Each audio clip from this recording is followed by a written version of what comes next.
The government's coming back to Parliament asking for more money than was originally budgeted, and that's what the supplementary estimates are about. And as I was going through the new numbers, one thing caught my eye, and it was the increase in government spending on advertising. Now, my first question, your department is asking for $17 million in additional funding for a government advertising program in the estimates, correct? That is correct.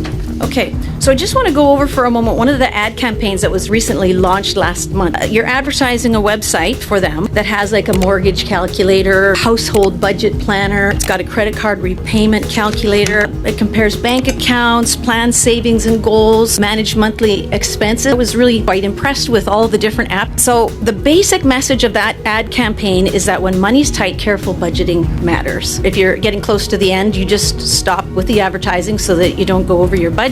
Does your department have something similar for you to make sure that you don't go over budget? Certainly. What I find really interesting is that you wouldn't know ahead of time what your ad campaigns are going to be. And then I just think you regularly come asking for additional spending beyond what was originally planned. I find it really tough for Canadians, paying millions of dollars for advertising that teaches them how to stay on budget while the government continues run deficits and increase spending. So maybe you can see that Canadians find it ironic that government is spending their tax dollars advertising the importance of budgeting. The Liberal government's asking Parliament for another $17 million in advertising, including campaigns that promote tools like mortgage calculators and household budget planners to help Canadians manage their finances. And Canadians are struggling with affordability today because of this government's reckless overspending. Higher taxes, rising debt, years of inflation that have driven up the cost of groceries, housing, and everyday life. Families are already budgeting. They do it every week at the grocery store, every month when the mortgage payment comes due.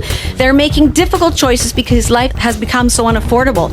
And now that same government that helped create the affordability crisis wants to spend millions of taxpayer dollars advertising lessons on budgeting to the very Canadians it's put under financial pressure.